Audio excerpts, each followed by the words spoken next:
উত্তরাঞ্চল জুড়ে শুরু হয়েছে আলু তোলার ধুম। শুরুতেই আলুর দামে ব্যাপক ধস নামে। এবার আলুর দাম একেবারে নিম্নমুখী। জমিতেই বিক্রি হচ্ছে 10 থেকে 12 টাকা কেজি।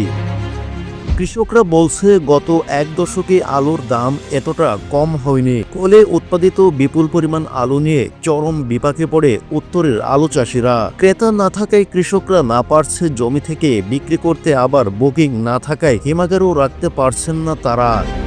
কৃষকদের আরও অভিযোগ, আলুর অস্বাভাবিক দরপতনের পেছনে আলু ব্যবসায়ী সিন্ডিকেটের হাত রয়েছে।